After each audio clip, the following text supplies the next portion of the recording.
illegal aliens free health care. Republicans are fully unified behind passing nonpartisan clean funding bill, the exact same bill that Democrats approved back in March to reopen the federal government. But those same Senate Democrats are now voting against this clean funding bill and keeping the people's government closed. I understand Democrats will have an opportunity very shortly here to change course, and we hope that they will. There are significant personal impacts on millions of Americans as a result of this current government shutdown. The 1.3 million men and women of America's Army, Navy, Air Force, Marine Corps, Coast Guard, and Space Force who serve honorably and put their lives on the line to defend us all are not being paid. Military families are already seeking out food assistance because of financial anxiety caused by this Democrat shutdown. According to new reporting from the Military Times, staff members at the Armed Services YMCA food pantry distribution location near Fort Hood in Texas found a line of military families stretched around the side of the building yesterday at 5 in the morning. According to the staff who work there, that is, quote, not happened ever. They've already had a 34% increase this week over past weeks. President Trump and Republicans fundamentally believe we have a sacred responsibility to protect and provide for our military families with the resources they need to thrive. If Democrats believe in this very simple premise too, they should end this shutdown immediately. Unfortunately, the severe impacts of the Democrat shutdown extend beyond our troops. Nearly 7 million mothers, infants, and low-income families who rely on government-run food assistance will be in jeopardy if the WIC program runs out of money in the weeks ahead. The more than 13,000 air traffic controllers who ensure that Americans fly safely in airports across the country are currently working without pay. The National Flood Insurance Program is in danger of lapsing, which could leave families without necessary help if a disaster strikes, and we are in the middle of hurricane season. Critical services offered at Social Security field offices are reduced for senior citizens and disabled Americans. Helpful transition assistance programs are not being provided for veterans who fought to defend our country and are now trying to re-enter civilian life. The economic consequences of this shutdown are piling up every day. Policymakers, markets, and even the Federal Reserve are flying blind at a key juncture because BLS and BEA data are on hold until the government reopens. Democrats shutting down the federal government to give health care to illegal aliens could lead to lower growth and higher unemployment rates for Americans. According to a new memo from the Council of Economic Advisors, the U.S. economy could lose $15 billion of growth domestic product each week. Every single week, the Democrat shutdown extends, with a month-long shutdown leading to an additional 43,000 unemployed people. Small businesses are likely to encounter delays in receiving federal loans. Mortgage applications will likely shrink. And just this morning, Business Roundtable, an association of more than 200 CEOs of Americans' leading companies representing every sector of the U.S. economy, put out a statement urging Congress to pass the clean CR that will once again come before them in the Senate floor in just a few moments. Quote, a fully functioning government is essential for American businesses, workers, and consumers, while policymakers continue working on a full-year funding package and other pressing issues. Again, that is a quote from the Business Roundtable. What's clear is that the Democrats' actions account to an intentional sabotage of our country and our people by shutting down our government. This madness must end. President Trump and Republicans are calling on Democrats to reopen the government immediately on behalf of the American public. All we need are 5 Democrat senators to do the right thing and to stop this shutdown. Call your Democrat senator and tell them to vote yes to reopen the government. On another matter, despite the Democrat shutdown, President Trump's efforts to make America safe again continue. President Trump believes that American cities should be the safest places on earth, and he is committed to making this a reality. We've already seen that President Trump successfully made D.C. safe again in only a few weeks. That same crime crackdown will continue to happen in cities across the country and is happening in Portland, Oregon. President Trump will end the radical left's reign of terror in Portland once and for all. The president has directed Secretary Hegseth to provide all necessary troops to protect war-ravaged Portland and any ICE facilities under siege from attack by Antifa and other left-wing domestic terrorists. What's been allowed to happen in Portland, and we saw disturbing video footage of this last night, this is not peaceful protesting, this is left-wing anarchy that has been destroying this great American city for years, leaving police officers battered, citizens terrorized, and business properties damaged. Since early June alone, Antifa terrorists have laid siege to the ICE field office in South Portland. These radical left-wing lunatics have violently breached the ICE facility by using a stop sign as a battering ram, hurled explosives and other projectiles at law enforcement, repeatedly assault and dox officers, berate their law-abiding neighbors, and have even rolled out a guillotine in front of the ICE facility. And more people should be reporting on that. President Trump has sent federal law enforcement to protect federal assets and arrest those fueling this violence. Just last night, we saw an extremely troubling incident where conservative journalist Nick Sorter was captured on video being taken into custody by the Portland police after he was ambushed by Antifa and was defending himself from these assaults. But instead of arresting these violent mob members night after night after night who are ravaging this community, the police arrested a journalist who was there trying to document the chaos, and everyone in this room should be extremely concerned about that. The Department of Justice spoke with that journalist this morning, and they will be launching a full investigation into his arrest. This incident is part of a troubling trend in Portland where left-wing mobs believe they get to decide who can visit and live in their city. It is not their city. It is the American people's city, and President Trump is going to restore that. I just spoke with the president about this, and he has directed his team here at the White House to begin reviewing aid that can potentially be cut in Portland. We will not fund states that allow anarchy. There will also be an additional surge of federal resources to Portland immediately, including enhanced CBP and ICE resources. Law and order will prevail, and President Trump will make sure of it. With that, I'll take your questions, and we will begin today's briefing with our new media seat, Amanda Head from Just the News. Amanda, thank you for being here. Thank you, Karoline. On that most recent topic that you mentioned, reportedly Portland police have not been able to engage protesters to the degree that they normally would. Does the president plan on handling this from that angle as well with city leaders? Yes.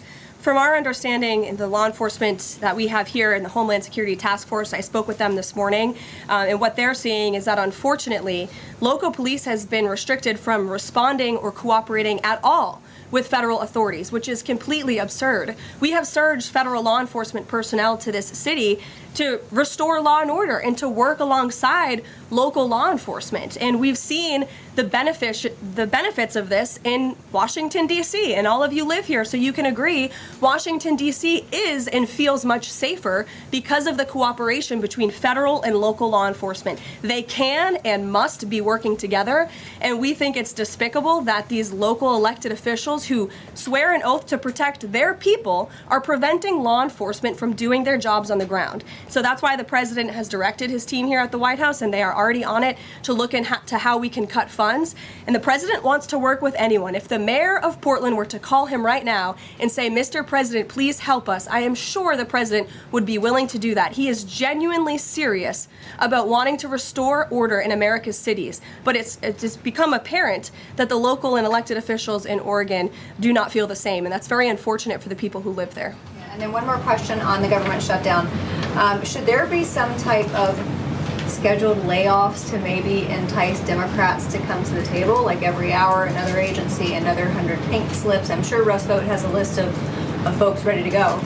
Well, look, the Office of Management and Budget, as we've said repeatedly, is working with the agencies and our cabinet secretaries to identify where cuts unfortunately can and have to be made. And again, we understand there's another vote happening on the Senate floor in an hour. Maybe if Democrats do the right thing, this government shutdown can be over. Our troops can get paid again. We can go back to doing the business of the American people. But if this shutdown continues, as we've said, layoffs are an unfortunate consequence of that. And Russ Vought has been in contact with our cabinet secretaries at their respective agencies to discuss that. Thank you, Amanda. Kelly. How would this administration define what makes a Democrat agency, which agencies, and what constitutes being a Democrat agency? I think this administration has been very clear, Kelly, that we're not going to tolerate waste, fraud, and abuse in our government. And we've also been very clear to point out when agencies or when programs do not align with this administration's values of putting our country first. You've seen that with USAID and in various other cases where there's been cuts made or funding has been slashed. And so, again, unfortunately, we're having to do a massive review of the bureaucracy to be good stewards of the American taxpayer dollar. And it's the Democrats who have forced the White House and the president into this position by voting to shut the government down. You've talked about thousands likely layoffs coming. Do you have an update on the timeline for that? How quickly? And if the government is restored to funding and back in operation, will that list of potential layoffs still be on the table? Look, as I just stated, the Office of Management and Budget is in constant communication and contact right now with our cabinet secretaries and agencies across the board to identify, unfortunately, where layoffs have to be made and where cuts have to happen. But again, the Democrats have an opportunity to prevent this if they vote to reopen the government. That is all this administration and the president is asking for. Vote for a clean, continuing resolution to keep the government open. Peter. Thank you, Karoline. During the campaign... Thank you, Peter. I was raised to say thank you in the White House briefing room.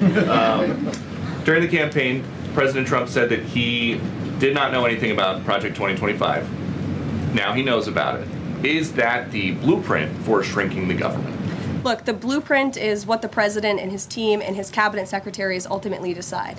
And the president trusts his cabinet secretaries to identify where there is waste, fraud, and abuse. We pointed out this morning, or Russ Vogt tweeted about this morning, a Chicago rail project that was canceled. We paused $2.1 billion in Chicago infrastructure projects, specifically the Red Line extension and the red and purple modernization projects.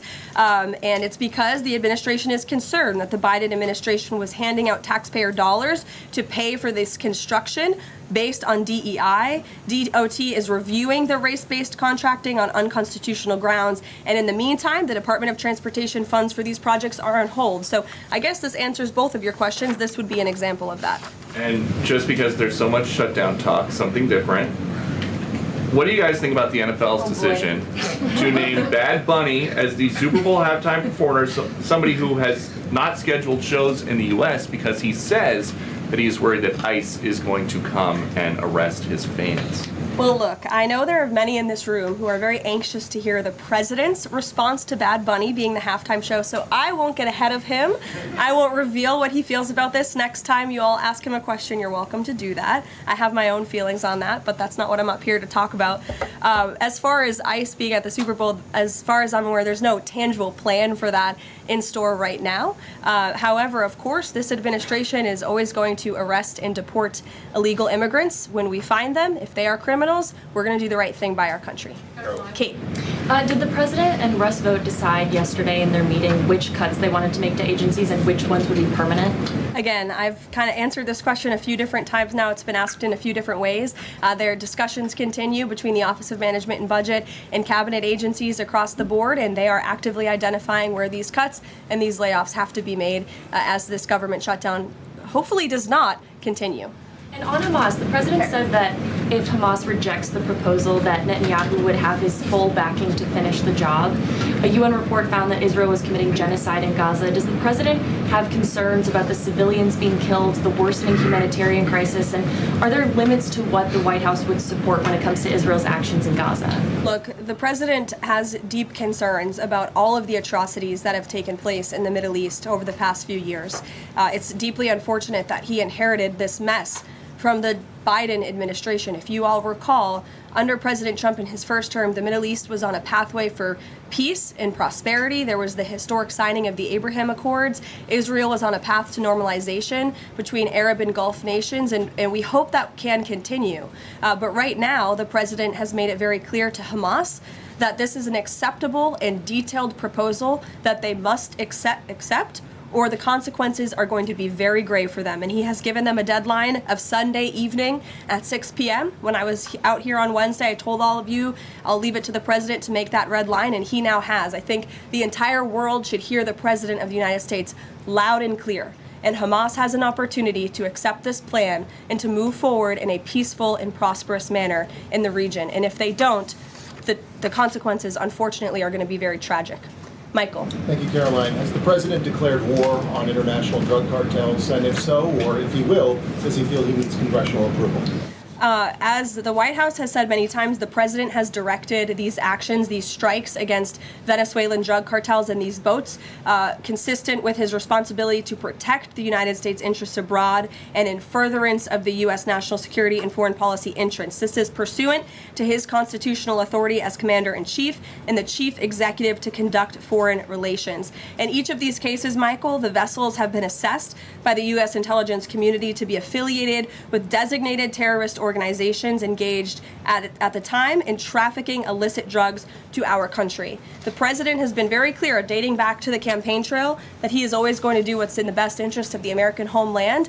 And he also promised the American people he was going to end the drug epidemic that has taken far too many American lives. And you're seeing those actions play out almost every single day here. One last question on the shutdown, Caroline. Hakeem Jeffries has said that President Trump is in the Presidential Witness Protection Program since the shutdown has begun.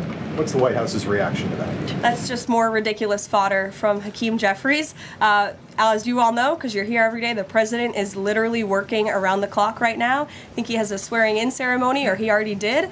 He has several meetings on the books today. He literally works 24/7. Anyone who works in this place or covers this place, as you all do, knows that to be true. And Hakeem Jeffries and the Senate Democrats should get back to work in a few minutes and vote to reopen the government.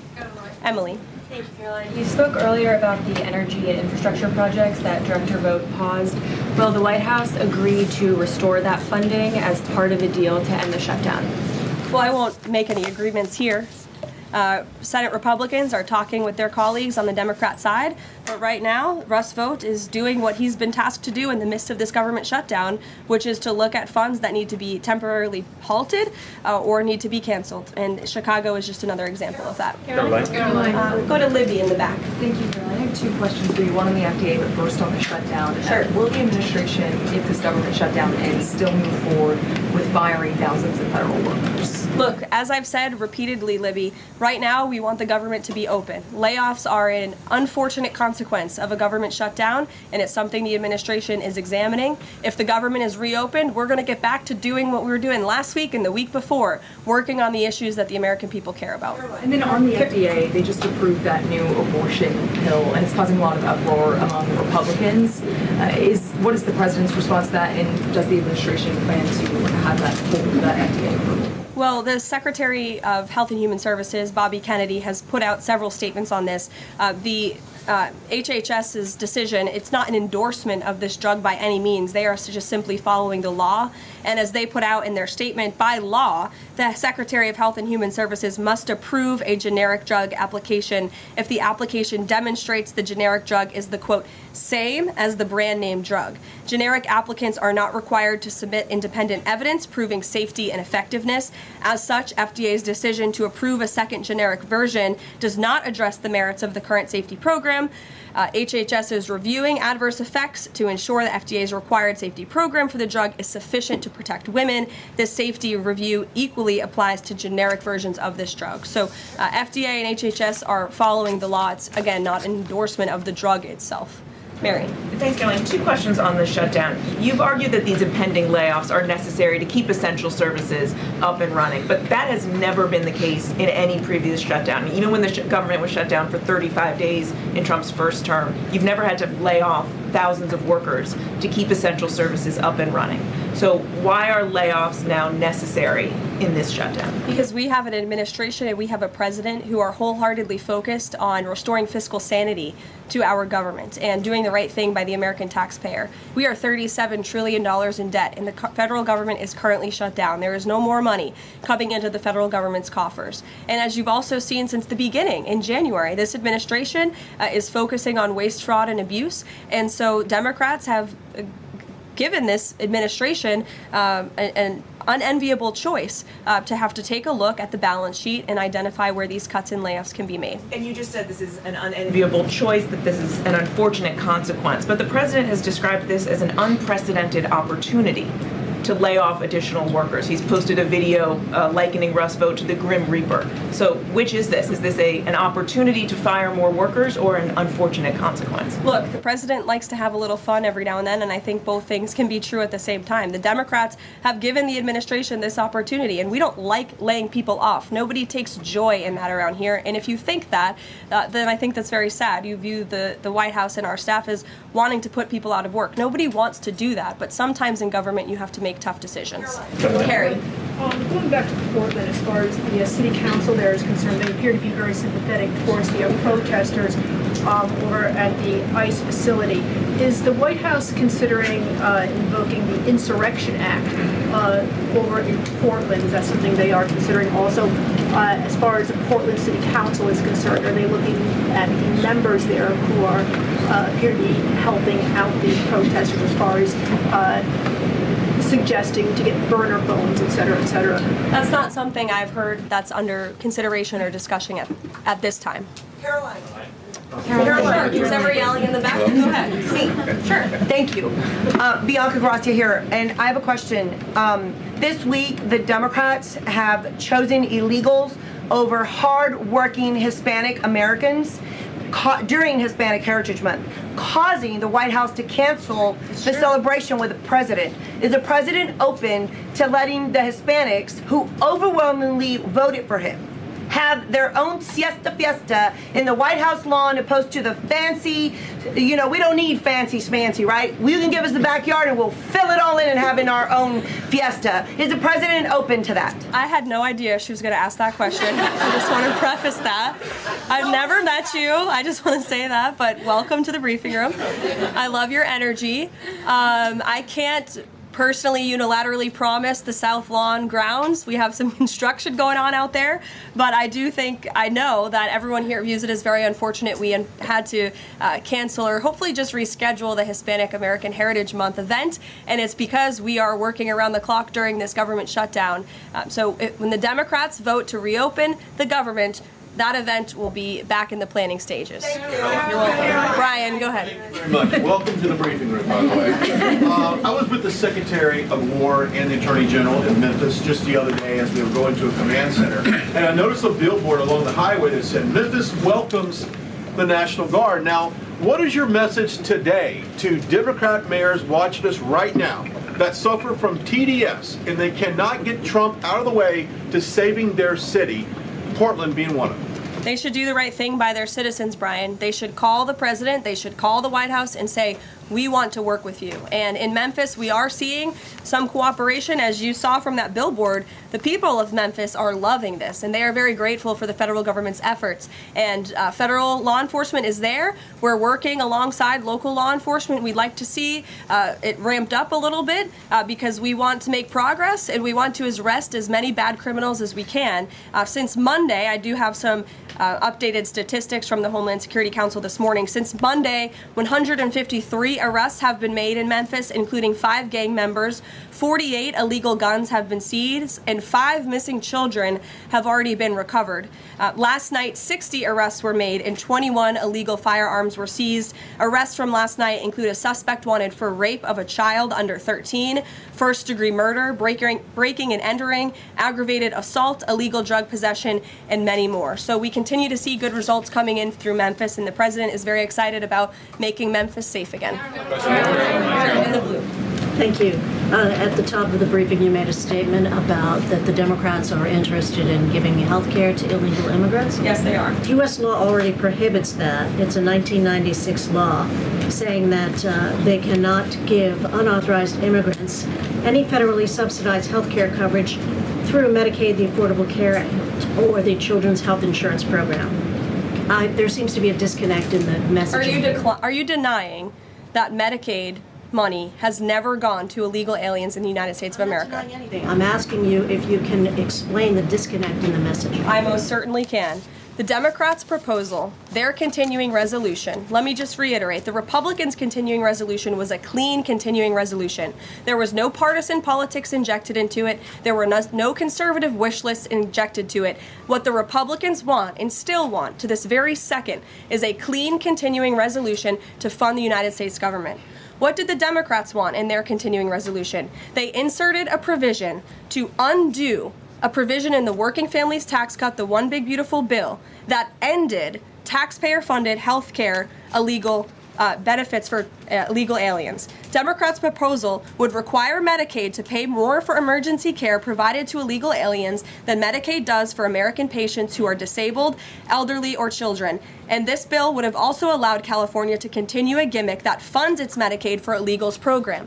Those are things that we ended, the Trump administration ended, with the passage and the signage of the One Big Beautiful Bill. And it is an undisputed fact, a fact that under the Biden administration, illegal aliens were absolutely receiving taxpayer-funded health care benefits. In fact, in fiscal year 2024, Medicaid costs for emergency services for illegal immigrants skyrocketed by 142% from the previous year to $9.1 billion. That's $9.1 billion taxpayer dollars that were going to emergency services for illegals. Between President Trump's last full fiscal year under his first administration and Joe Biden's last full fiscal year, Medicaid spending on emergency services for illegal immigrants nearly tripled. There was an increase of 196% between 2020 and 2024. And I have a chart here for you, and I'm more than happy to email it to you. I'd also like to add, because some were asking dishonest questions yesterday about emergency rooms. In Southern California, according to healthcare professionals in 2023, under the Biden administration,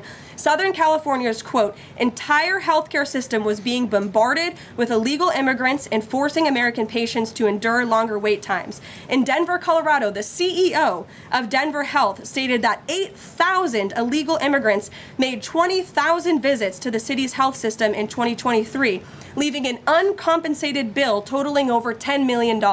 So when a legal alien goes to the emergency room, who's paying for it? The American taxpayer. The Maine Safety Net Hospital in Denver had to turn away patients due to the massive influx of illegal immigrants into the community, and UC Health Hospitals in 2024 reported their system was under stress from an increasing number of migrants. As a result, according to the head of emergency departments and urgent cares across the hospital system, quote, access is impeded for everyone. These are healthcare professionals who dealt with this directly, and there's a lot more where that came from. It is an undisputed fact that Democrats want to give taxpayer-funded healthcare benefits to illegal immigrants, period. Ed. Yeah, thank you, Karoline. Is the president talking directly to Democratic senators to try and get their vote for a clean CR?